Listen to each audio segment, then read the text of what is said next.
have created investment models that allows for any person to actually become an entrepreneur with us. So we've started investments as low as 10 lakh rupees to make an entry, to set up a dark kitchen, and we support them with basically everything, hand-holding from day one, because trust me, I didn't have that privilege of somebody hand-holding me. I've made a lot of mistakes and I've lost a lot of money. What is Calstrs? Calstrs is a concept store which sells all our products, which has 60 categories of products made out of seafood. You name it, we have it. You want a tuna lasagna? You want a pasta? You want a tuna samosa? You want a prawn brow? You want a prawn cutlet? You want anything else? You want pickles? You want canned fish? Anything and everything made exclusively out of seafood will be available in Calstrs. Our main thing is sustainability. We have developed all this product that can be sustainable and becomes more convenient for the people. Any food has got a secret ingredient, and the secret ingredient is nothing but the love, the passion and love we cook towards the food. Any simple recipe will taste the best. The first and the foremost is the passion. It's not only one person could bring everything together. It's the passion of the whole team. From the procurement to the delivery to the stock management and for the supply chain, we developed a software. The Calls project is driven by that technology. Shane, coming to the social aspect of you as a person and your business, since you are dealing with a lot of fishermen, people who are directly into the business of getting the fish out of the sea. So what is the social aspect you actually deal with these people? Let me hear about that. To be honest with you, we haven't thought about a social aspect towards the fishermen community because I believe it's a business. To the fishermen, it's a business. And to us, it's a business. But as a company and our social responsibilities towards society, we are discussing the options of setting up a trust to cater to underprivileged children in terms of supporting their education and to supporting the aged. Because I see that as two major problems in the country, because as a person, you know, I support about 6 kids' education every year. But as an individual, I think there's only so much I can do because I've got kids of my own, I've got a family, I've got a business, and I've got 200 plus employees to take care of. We are actually putting together brand ambassadors. So now, who are these brand ambassadors? These are not going to be the stars of India or anything like that. But yes, they are stars of India. We are inviting kids to be our brand ambassadors. Because I've noticed that post the pandemic and during the pandemic period, a lot of kids have got onto social media and have actually got into cooking and creating their own videos on YouTube's and other social media channels. So I thought, why not give these kids a better platform in terms of becoming a brand ambassador where they could work around our seafood. And so who's going to be the trustees of this trust? It's going to be our brand ambassadors. So the company is not going to have any role in terms of the management of the fund or anything like that, because we're trying to minimize any malpractice or anything like that in the trust. So we leave it to our customers, we leave it to our brand ambassadors to make decisions as to where the fund actually goes and who it supports. And there would be one person from the company side to sit on the board to make sure that things are handled properly. But yeah, I think the kids and their parents thereof will take that trust forward.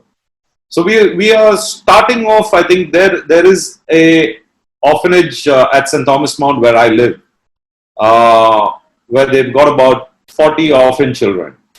So these are basically children who have been deserted by their parents, and they're looked after by nuns. on the hill shrine at St. Thomas Mount.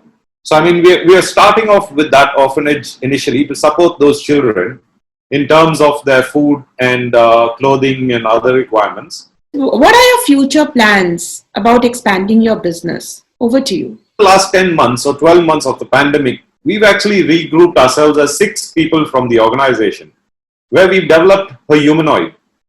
We've developed a humanoid to actually take care of a store or to replace a store manager. And he's a real lovely humanoid that can talk to you, walk with you, sing to you, dance for you, explain product to you. And like that, we've developed various concepts. Now, all said and done, we understand that as a small company, it's not possible for us to scale across the country. It's easy to scale, but it's difficult to manage.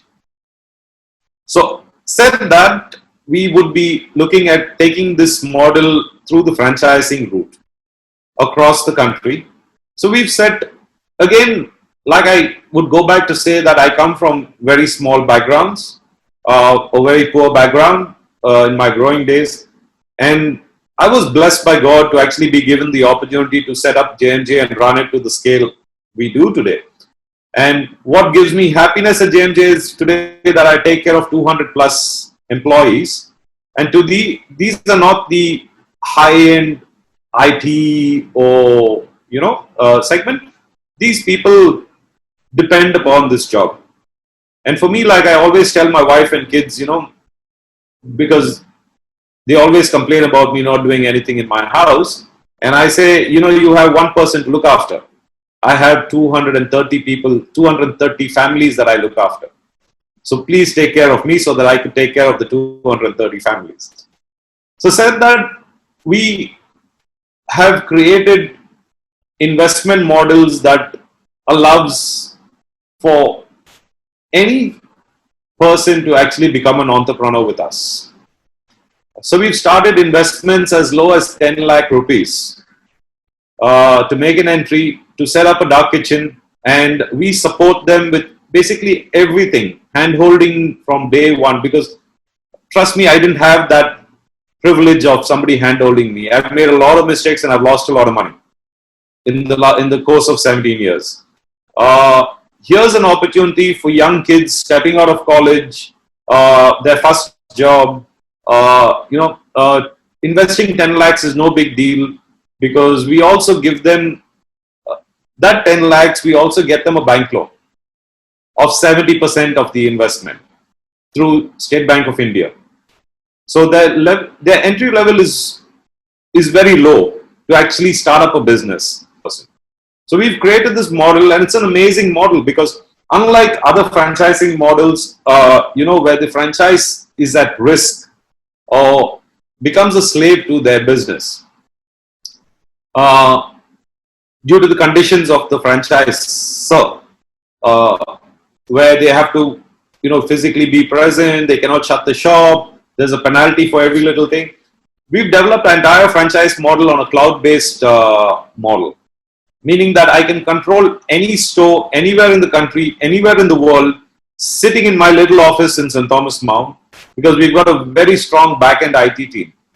And we've developed all our softwares. I mean, to tell you the level of integration that we've done in terms of information technology is that we've developed a vending machine that can be controlled by cloud, meaning that I can control even breakdown levels from my office here. For a machine sitting in your office, I can repair that machine like a Tata Sky from my office. I can maintain the temperatures of the machine. I can maintain the stocks. I can maintain the inventory. I can do marketing. There are loads of stuff. This machine has been built in a way that even being a vending machine, you not necessarily as a customer need to go to the machine. You can actually order your food online through Swiggy or Zomato. So we've developed the cloud integration that is also integrated with the aggregators. So you could order online, you can go directly to the machine. The machine works 24/7. The machine is fully repairable from the back end in terms of all minor faults. We've got a 24/7 backup team in terms of service. We've created the logistics as a mother truck per city and small delivery vehicles across city, fully temperature controlled. So, I mean, why I'm telling you all this is that for a franchisee, it's basically a cake in the walk. I mean, a walk in the park. Their responsibility of a franchise here would be to open shutter, close shutter, and to make sure that the staff are available at all times. That's the only responsibility we ask of a franchisee, because those are challenges that we see, that we cannot control staff across the country. If somebody does not turn up today, it's not possible for me to take a plane to Bombay and open the shutter. And I wouldn't make those promises, because those are promises I won't be able to keep. Whereby you can imagine the amount of waste that we've minimized. And now we are working further as a brand to actually utilize even the balance 15% of the fish in terms of gelatin production. So once we achieve that, we are looking at making leather ladies' handbags and wallets out of fish skin. If you ask me about numbers, we want to be across every city in the country and every tier 2 city in the country. So we've set a target of about 250 stores across the country and 500 kitchens across the country. So that's where we are headed. And we've set a target of 24 months to have this completed, starting from July of 2021. Now that's a great opportunity for so many people out there who want to start their own business. All those SMEs, all those small entrepreneurs, even women entrepreneurs who would like to get into business, get in touch with Shane Gomes. I think he is giving away an excellent opportunity for you to start your own business. What is so new about Blanche's? Blanche's, everything is new. Have you ever heard of a tuna sausage? Have you ever heard of a swordfish ham? Yeah, we have all these on offer. Best quality, wide range of products and international standards. Is that all we offer? Does JMJ only give you products? No, that's not all. JMJ is now creating a concept around a man who loves seafood, who wants to have the best seafood and wants to try every different cuisine and category of products under seafood. We have created this to be a technologically advanced store where the store is going to be an experience by itself. What is that experience? We will want you to wait and watch what it is. And to give you an example, we have something called as a magic mirror. It's a talking mirror where we have a fairy tale concept to it. We have a robot which is going to be a front-end manager, and you can talk to him and he'll guide you through every product and tell you how to go about it. And that's not all. We're also launching a chain of kitchens across India. And what is so special about it? It is exclusively seafood again. In all these years, this project is very close to me. The reason being, most of the product has been developed by me and one more colleague of mine, Chef Senthil. And we both have been, working hard for the last 3 years to get those products on the go. And I think now we are ready to roll. And being a chef is not so, easy. As the quote which says, chef should be a scientist.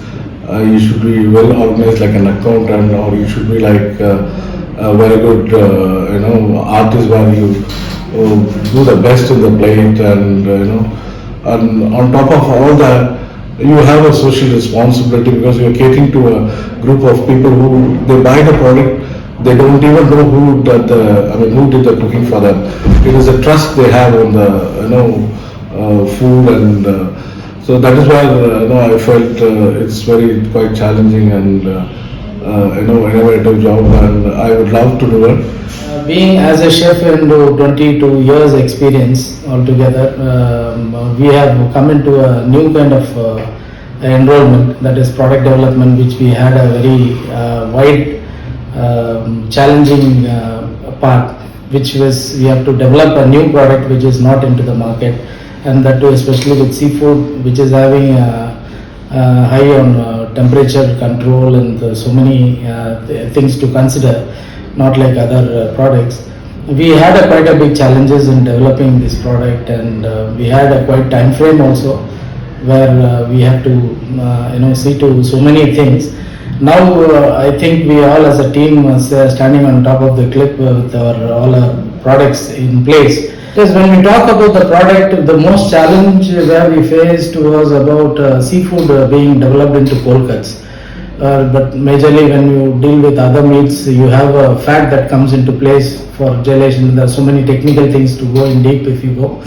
But we had certain constraints, and I think we have overcome with the best of the product. As we said, my boss always says one thing: if you develop, you can develop any product, it doesn't matter. But if you can give the product to your wife and your children, and that product is definitely worth to go into the market. So that was our main thing that we have considered it as, and we have developed all this product keeping only that thing in mind. The ready to eat food without any artificial preservatives added into the thing. So what a mom can make to a son, we have done that part, I think so, to save the time of a mom.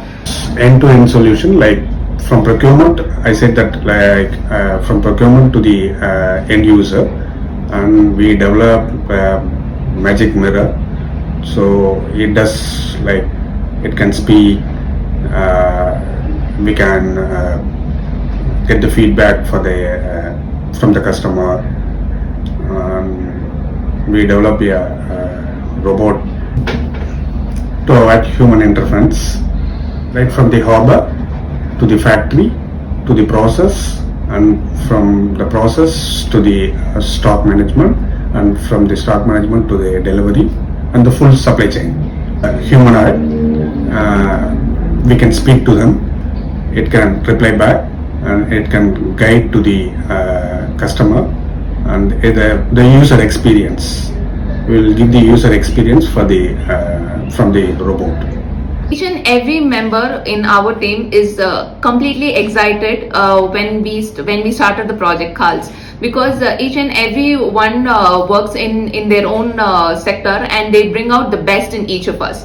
So when it comes to the creativity, we have produced so many categories and so many different products, which I think it is not still available in the market. If you look at the background of JMJ and you look at the background of the brands that we work with, Calstrs or Blanche's or HookCatch, predominantly all our products are made out of yellowfin tuna and swordfish. Two of the most pristine seafoods available worldwide.